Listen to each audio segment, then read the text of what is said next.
Okay. Hi everyone. I don't usually record these on the go like this. This will be my first attempt to do one of my presentations on YouTube and figured this would be the rightful topic for me to do. And also, I have not done a video game topic for all of you. So my name is Andrew Arboe. I'm a self-advocate and a public speaker, and I have my own website, which is Andrew Arboe at Webry. Everything is on my YouTube channel. And today's topic, and this is on my personal section of topics. This one is I'm a huge video gamer, and I will go. There's some background on my video game history. So today's topic is finding inspiration from gaming errors, like how gaming influenced my life. Because I'm a type where I like really fun games, like the stuff you don't really think about, but I've also really like the narrative ones. I mean, like good narratives. So I'm looking forward to go over this topic with all of you. Agenda, like again, go over my own habits, my intro to Japanese role-playing games. I will go over all of that. The themes of my journey, I will go over kind of like 4 to 5 Pacific games, and then just closing, and then down to where Q&A. I do a lot of in-person presentations, so we can ignore that section for today. All right, and then gaming habits, and this let's go over my background. Like I grew up as a kid. I was born in 1993, so when I was like 5 to 6, I pretty much grew up with Nintendo series. Like I had a Nintendo 64 and even a Super Nintendo. I had some very like I had like the Mario World. I had Super Metroid back in those days. I still have my original Super Nintendo. I make sure nothing touches that baby because that's a classic material right there. And I had to buy my own 64, like, for memory changes, so not much you can do there. And I still have my PlayStation 2. So I just grew up with a lot of different series, like Zelda is a big one, Super Mario Brothers, as I mentioned, Pokemon. I could probably do a whole on topic of Pokemon if I want to. And I use that in all my jobs, just kind of show off to any of my to kids and whatnot. Like I was there in the late 90s with all the card games, the movies in the theaters, the Game Boy games. Like I was there from the very beginning. Yeah, because that was a great time. Like I was carrying around like Pikachu plushes, and then because my executive functioning was not really good, end up using it in the movie theater. So the episode of ups and downs of that, and then Pikmin, and then a lot of other ones and other games I play. Final Fantasy VIII, that's one of the games I'll be talking about, and then Star Wars Battlefront 2. And my family and my dad actually had a rule of like I only played on the weekends, which is a really good move. Like good, really good move, just so initiate stuff at homework and help out on chores with family. And limiting screen time is not a bad thing when it makes a lot of sense. So that was one of the rules I've had when I kind of grew up. And after I targeted when I got into my late teens, my young adult years and 30s, because I'm 32, I started to play more JRPGs. And it's stuff like let me move this a bit over here. Like Final Fantasy VII right here. That's like the classic example. So basically, in Japanese role-playing games, they are typically set in a mixture of settings, but usually medieval or futuristic or like modern settings, where the most unlikely individuals kind of work together to save the world. And for this game, you have a lot of tools they could use, like swords, hammers, staffs. You have spells, summoning monsters. Like you have a lot of different options to go by. And then one of the storytelling things, which is kind of like a trope on its own, is embracing free will and then deciding fate. Like the characters have go for the ups and downs. They get kind of silly a few times.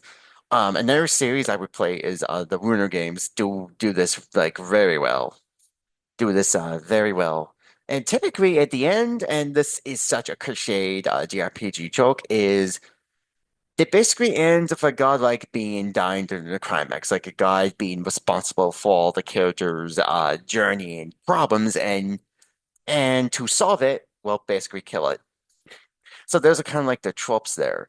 So I kind of grew up a lot of that. And again, I had this game growing up. I didn't officially play the original seven until 2010. And so my first Final Fantasy was 10. All right, next one. And then after again, like back in uh 2012, like my taste started with way more to those type of games. And I saw certain games that contain like a theme, and I kind of went through this journey through these games. Tekken is a fifth one, Expedition 33, but I think I want to do that one as a different topic. As much as I want to talk about Expedition 33, I really want to. But these games are absolutely amazing, especially Near. So there's like four themes that like kind of went through, like the sense of adventure with Xenoblade Chronicles 1, questioning, like how you kind of question and how you look at your values, and if like two like a Final Fantasy and then the series. Um, and then you have Resilience, which is a Nier series. Of course, I have to add Nier to everything I'm doing. And then Renewal is Xenoblade Chronicles 3. So went through these four different themes that kind of inspired a good part of my personal life. All right, The Adventure. And this one, Xenoblade Chronicles, like this series actually, it's a the combat is the best way to describe it. It's kind of like an active time battle, but it's kind of like you select these different options and you auto attack. So yeah, so that's the kind of the type of battle system. It's similar to Final Fantasy 12. It's similar-ish a bit, but it's a lot more like it gives you a lot more choices, and it uses a lot more game mechanics of the sword right here. But basically, I discovered this game in a Nintendo Power magazine. It was like a couple months before this game came out. This came out April 2012. I was reading it. This author was just showing off some gorgeous sceneries. I'm gonna skip ahead.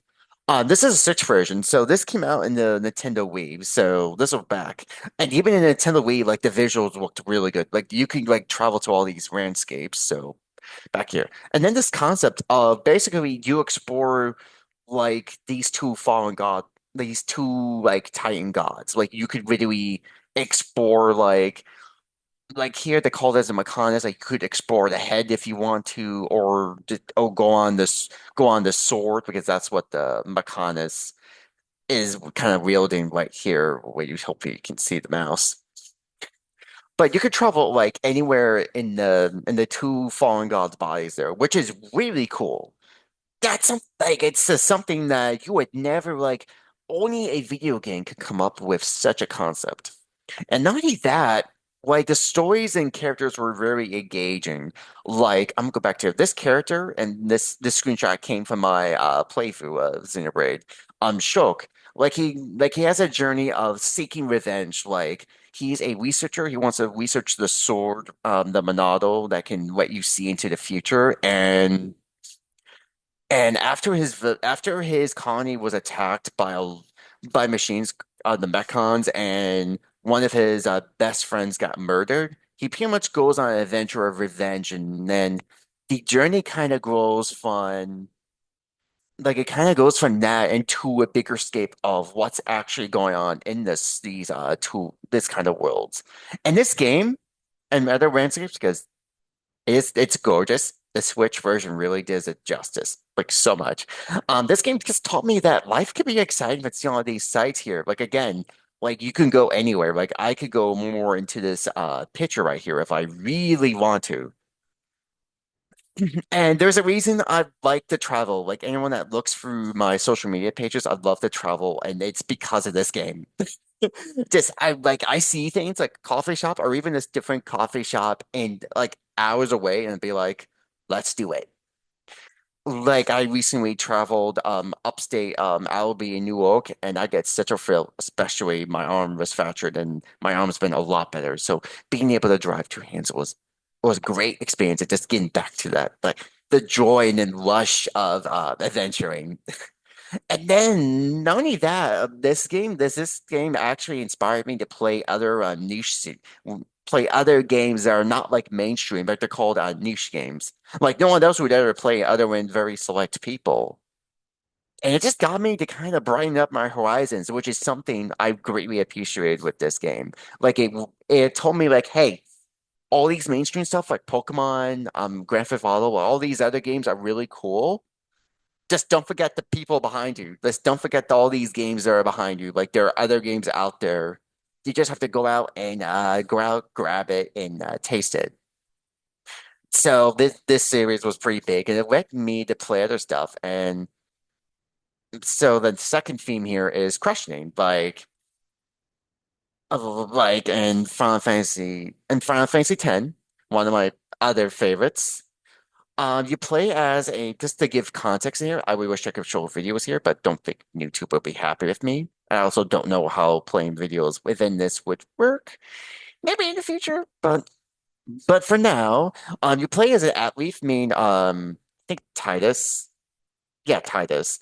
Titus who gets teleported into a world called Spia, a continent that's trapped in the cycle of life and death by sin.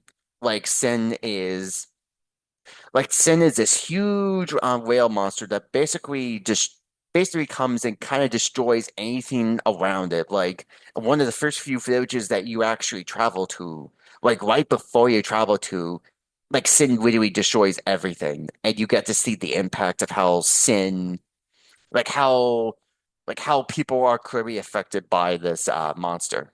So Spirit is in a standstill, with summoners being the only way to defeat Sin. So summoners can make pacts with these beings called Aeons, and the Aeons are used to be able to combat Sin.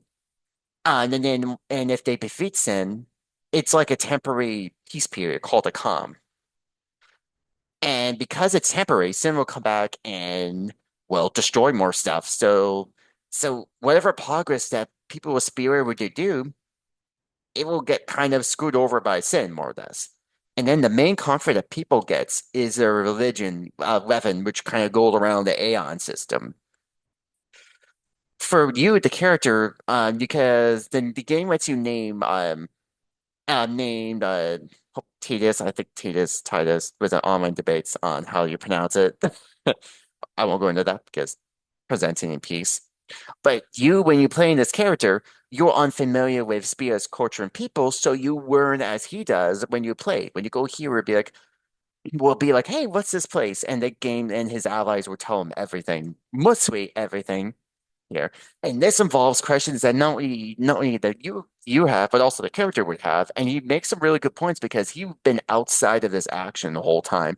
But he'd be asking the party questions like, what's the nature of Yevon? And why is technology bad? Because the Yevon forbids high-tech technology, because that's how Sin kind of goes and destroys stuff, and he gets kind of mad, or at least what Yevon displays. So kind of like you get asked these questions of what happens at the end of the summoner's journey. So to ask you all these questions, then it led to him not only changing his perspective, but he also gets the other party to think about it.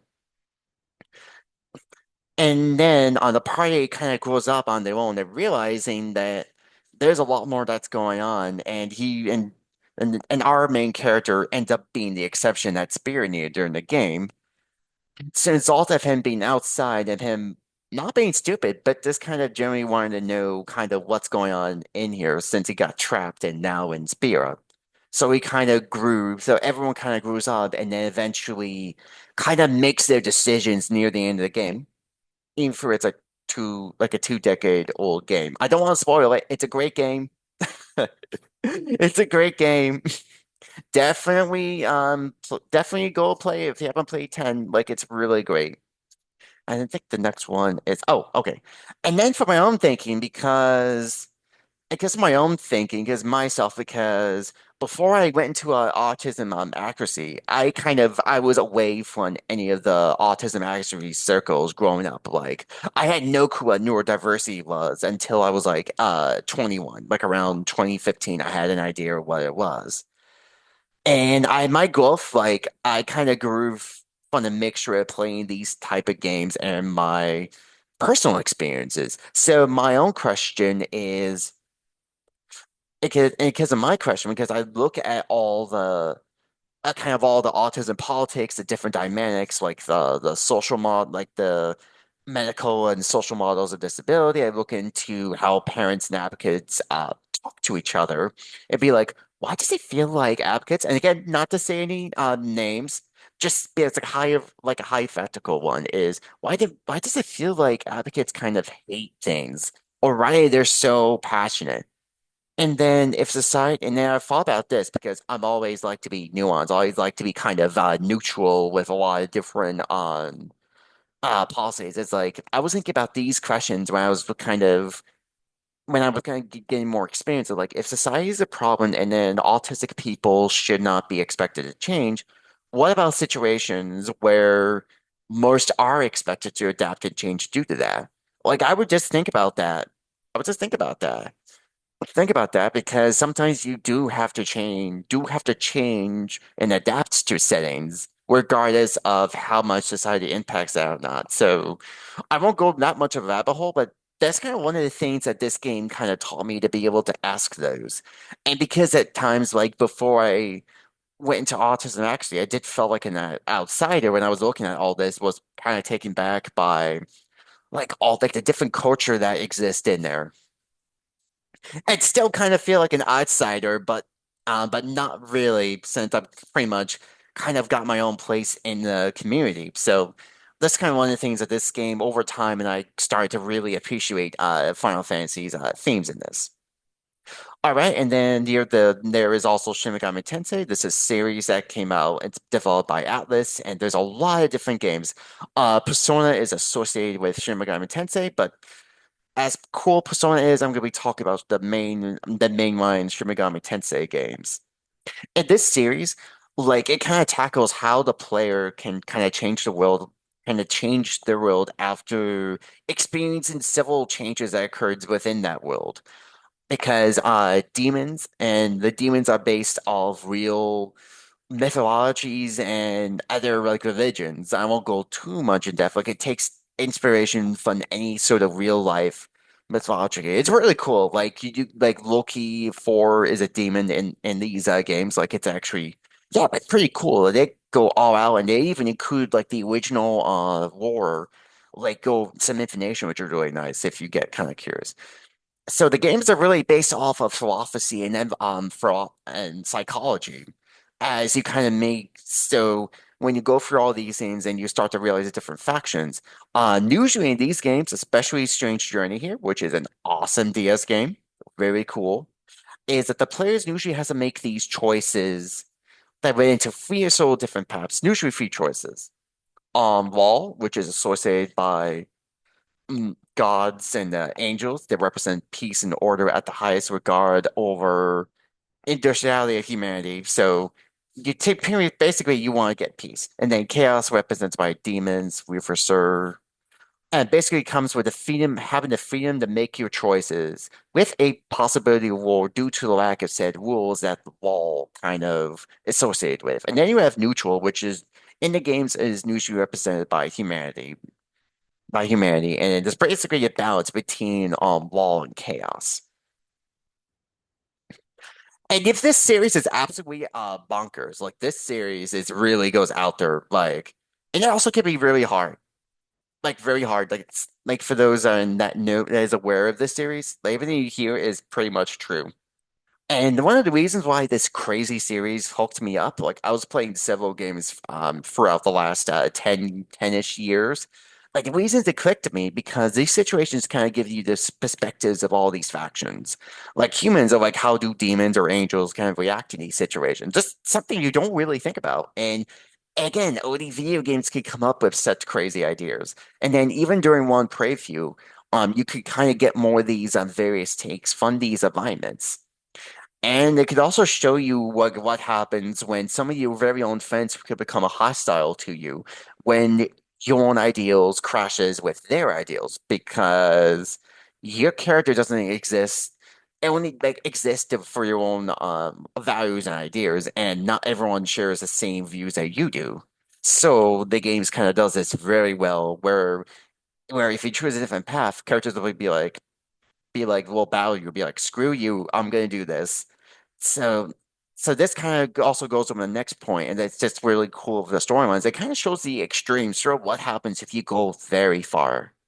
And then because also gameplay is fun, the last point is just fusion demons and overcoming bosses, like powerful demon bosses. It's just super fun. Like it's nothing satisfying of just toying around, toying around with all the like the different demons that you can kind of set up your team. Like it's just a lot of fun. With anything narrative wise, it's just there's always like when good gameplay go with of narratives, like that is almost like a perfect marriage on its own. All right, and this and there's more. And then S&T kind of foreshadows like some of my own different places and autism actually circles. Like my take, like I kind of take like I use a lot of different experiences and I want to one of my values is I like to respect. I'm kind of like see my like as a T terms I'd be neutral. Like I like want to respect choice of like symbol use, support of their whatever organization, like and I kind of want to look at different models, look at the values of both of those disability models because you could kind of see where everyone kind of aligns. Like Ashley Circles will most likely use the social model, may see disability as more of a difference, may reject or embrace like certain therapies or symbols. So in a way, like I'm like playing these different experiences, like it kind of led to me just kind of take being able to take a look at everything. It kind of take a step. It takes more of a step like it takes an extra step from games like Final Fantasy 10, which I went over. And it's still to this day, I still kind of still like to sink my teeth and sink whatever knowledge I can get. All right, now I get to talk to one of my favorite games that deals with resilience, the Nier series. Everyone knows I'm a huge Nier fan. Played both, and this series, without me getting too excited, it started in 2010 as Nier, this one right here. Um, you like in this game, at least the version I played of Nier, there's two versions on PlayStation 3. You could play it. I played as a father who was trying to save his sick daughter from the world that kind of got completely messed up by magic. And then on Replicant, the remaster, you play as a sick brother who's trying to take care of his sick sister in that case. And the type of gameplay style is an action RPG where you can hack and slash, but the games they decided to switch things up. They have different elements that it's a mix around no, like there's even like bullet hell where you have to kind of dodge all these projectiles. There's also text adventures in the mix of it. And because this takes place in a messed up world, like post-apocalyptic world, thousands of years in, and then in Automata's case, like more like almost like over 5 to 6 to 7 thousand years into the future. Like the music is done in a universe on invented language called the Chaos language. Like I suppose that different oh this is broken here. Several different world languages that kind of see in the future what kind of happens. And it's also really good. Like this series is very well known for its music, so definitely check out the music if I were you. And again, and again, most people will probably will be asking me this. I reference Nier, and like I even wrote a nice article on LinkedIn about my journey going through the Nier games, which is still up, and it's a great read that kind of goes over more of how I view this series. Like, why does Nier inspire me so much? It's really just, and more pictures. Let me move that over here. It's really just the story and themes, like the plots are like very humanistic, but it also kind of goes into exploring both the light and the dark side of people. Like the director Yoko Taro, who I met in person in PAX East and a few years ago. It was like he was always interested. Why do people kill? Like, why do people do all these bad things? Like he did one of the first games. Like you have to be insane to kill someone, and then in the original Nier, for in that game, it was like you don't have to be insane. You just have to be in the right to make this very questionable decision. So in his games, especially Automata, it kind of searches of like how does someone live their life and like how to live their life and what happens to and what's their reason for living that life and what happens when that reason is taken away. Like it explores all sides of humanity. Even through in Automata's case, everyone's like an android or a machine. So and but they kind of become so human like it kind of arouse you so you kind of arouse you to kind of see arouse you to see how effective and kind of existential this series really is. Like any character can be really sympathetic even if they did the most horrific things. Like maybe not like maybe like not to say like you would absolutely forgive them, but you can at least understand why they do the things. And that's a series I greatly appreciated. Greatly appreciated here. Because in Near Replicant, a lot of things can happen. Your characters can do some really terrible things. But you can understand the reasons that the game gives you a reason to why they do these things. And all the characters in that series and even Automata too, they really taught me one trait that is helpful in a situation, resilience. Like despite the brutality of their actions, the characters too fight for their goal. Like even if things don't go really well for near rescuing either the daughter or the sixth sister, like he fights for that. Like he still fights no matter what, despite despite whatever he learns. And I kind of grew up with this one. This was a game I played right after I aged out of adulthood, so it was very it was very eye-opening to say the least. I was like, oh wow.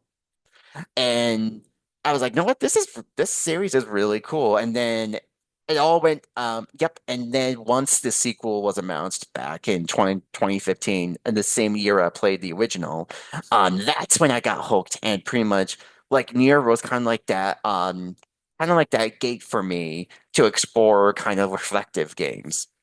Like it really just taught me not only that resilience, but also knowing how like the factions that you see in your daily life, like all of them are human. Like you can like devalue them, call them monsters, but at the end of the day, they're everyone is like human and they're all trying to be in the right. Like even if my brand, like I could be in the right. Like some people could view me that I'm just doing my thing. So that it's a series that just again just very thought productive, and it led me to this journey. Like Near is kind of like me learning to see different perspectives. Armada is kind of learning how to struggle, being part of like living your life with all the ups and downs.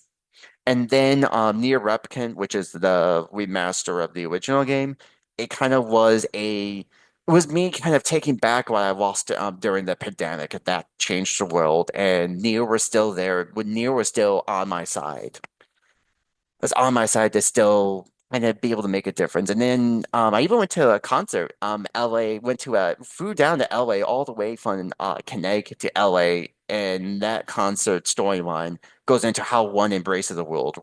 And I took that and something that I'm still kind of working on to this day. And then the last game, a mobile game that kind of ended service was kind of embracing social connections that one makes.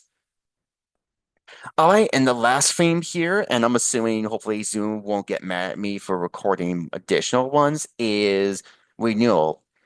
And this is context, and this kind of goes into those 20, like a couple years ago. Like during these several years, I nearly lost myself during those years because of all the changes. I also I had a really sketchy employment situation where it was getting worse over time, and I just carried all of this anger in me, and I just lost so many opportunities and places due to that. Like friends of mine, like I've seen friends of mine just kind of change entirely. And then just bad things just keep happening to me, and worse and bad things happen to me. And then during this time, I was playing Xenoblade Chronicles Free. Like Free came out in around the summertime in 2022. In this game, you deal with two factions, the Kiers and the I guess the I guess I hope I'm not Angus. I'm not. Hopefully, I'm not mispronouncing that. It's been a while since I played the game. Both these factions are in the endless war. These group of people, Nora, I would give as a picture of him, and his group, who is in the, I guess, the kind of more that kind of nerf faction, the non-magical-ish, go into battle with another group of the main female character, Mile, who has more like natural powers, like comes from like crystals inside like their chest. Like they were fighting until they got this power of Ouroboros, which is set to combat these other beings. Mobius that are kind of pulling the strings in this war. They were forced to work together, and because they're forced together, and now they became both of their factions that they worked with and now against them. So now they've set up a journey to go to this Pacific city to discover the truth of not only this world but the true enemy behind it, the Mobius. I won't go into spoilers because this is a really excellent game.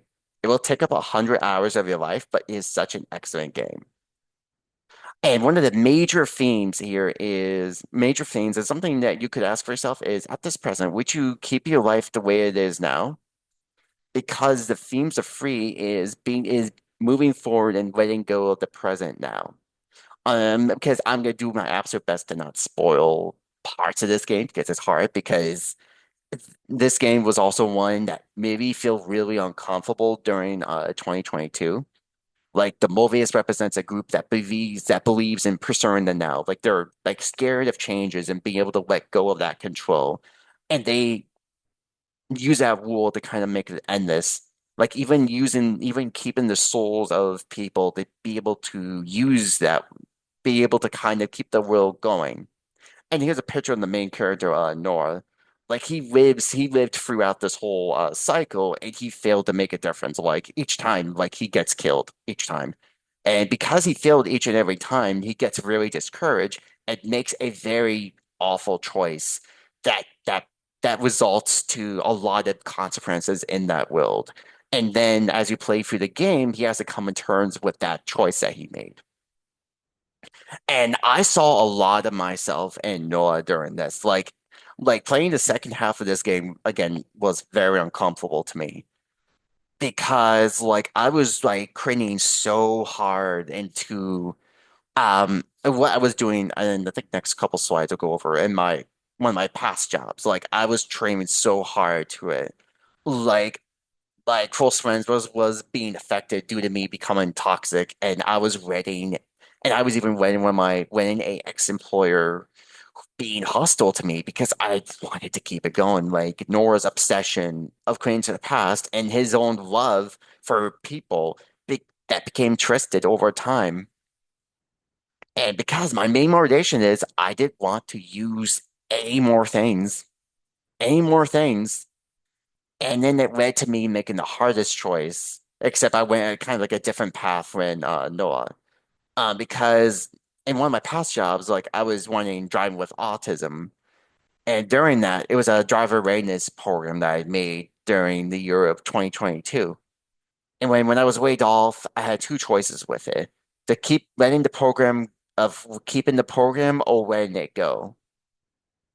And then during this time, I was falling apart. Like I just was grieving. Like I was taking my anger at everything. I remember posting a really nasty, awful things on a Discord server and then being shocked at what I've actually typed. Like it was eye-opening. Like I was dealing with so many like a blob of messages from my ex-employer during that time, and I was really using it.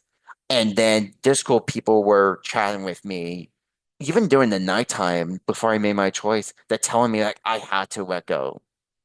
Like all this pain that it's putting you through is not worth it. And I had to imagine what my old self would have done prior to COVID. Like I thought about this, like if my prior work would led me to get an experience of starting up a business, the possibilities there still exist in me to do a better elsewhere. So I had to let go of this and this now that I created with Driving with Autism. Like I made the opposite choice that Nora did. And I'm realizing through watching his journey playing it, and then I still remember the day I decided. Like I was rewatching Crips just to reinforce my decision. It's one of the hardest decisions to let programs go. Like I had to do it, and I don't regret letting it go. It still hurts. I still think about it all the time, but it was a choice. It was a hard choice that I had to do. Like I had to see things as they are, not what I wanted it to be, and eventually I made the right choice. And as a result, I've been working in special ed ever since. I even got into direct care, um, which both are enhancing my career pathways. And it just renewed me over time. And this led to my brand where I do a mixture of different public speaking, consulting, contracting services for my brand because I wanted to make a better difference, something that affects me a lot more and be able to move forward. And not to mention the said public speaking ended up salvaging all my remaining college classes, so I cannot complain there. And I just and I would still feel a lot really hopeful about the future I made for myself, and still trying to just and still kind of seeing what kind of next steps I can do and not trap myself into any particular endless nows. All right, closing because that's a lot we just went through. Again, like Niganaires inspired me to take in several themes that I'm able to reference throughout my life. Like, I feel like if I didn't play all these games, I would not be not only the personal, I would not be the professional I am today if it wasn't for this. Like, these games really enhanced my life and just keep me being engaged with like everything around me. It kept like enhancing flexibility in my brain because I could be really rigid. I could be very stubborn. And and I appreciate that the games are designed in a way that kind of makes me effective. Like I do not regret going into Japanese role-playing games at all. Like I embrace it. I'm ready for the next game, and I can't wait. And I can't wait to play the next Xenoblade game on the Switch 2 or whatever comes out. And this doesn't, and while we talked to all the video game narratives, any media can be a source of inspiration for you. Movies, as books, like those could be really excellent, especially movies. You have so many different movies. I'm not even going into the classic movies as well. You have so many picks to do. Like it would be fun to just explore them all. And also, more games come out. And I really want to talk more about this game, but but I'll be referencing this game in my future topics. Like this game, Clear Obscure Expedition Free. Like if you have a PlayStation 5, Xbox, or a powerful PC, play it. Like everything you hear about this game, if it being excellent, all of it is true, and you should play this game. You should play this game, and I will be referencing this more in my presentations. I feel like this will make the video like maybe 30 minutes longer when it needed to be. So like play this game. It's excellent. It's my game of the year as far as I'm concerned. Like this game is so good. So good. And it's like the prime example of the meme absolute stamina. Because this game really is indeed that. Like it's such a great game. So pretty much summarize, and then you could use these questions to kind of guide yourself on how you can kind of look at the media around you and ask those questions. And what you kind of think about the media that you're kind of consuming is the main plot. What are the central themes? And looking at the main character, what are their wants and needs? Like, what is their motivation? And then the story, are they challenges to overcome? And then the failure, does the main character experience failure? Like just things to think about where you look at your favorite media, just kind of see how the inner ones kind of make it that impactful and see how it influences your own life. Because again, you could use this for any media. And you could tell and you could tell this is more the slides I tend to do when I'm in person and get my audience to think about it. But you could all think about this too as well. All right, and a Q&A, and you don't have to worry about the QR code. This is something I'll also do in my in-person presentations. So I hope you all had a good time, and let me know if you want me to do this a little bit more. I won't do every topic, but I feel like for certain topics, I kind of want to show off my public speaking skill sets. So thank you everyone to attend this, and hey, if you want to check out all these games, please do. All these games are awesome, and a great and have really awesome storylines. So please check them out, especially the near games. So definitely check those out if you're into video games. Or even if not, there's a lot of plot and analysis videos on YouTube that will give you a lot of hours to consume. This kind of see why I view it so well. So, thank you for watching this, and every one of you have a wonderful day. Thank you. Thank you, and have a great day. Bye.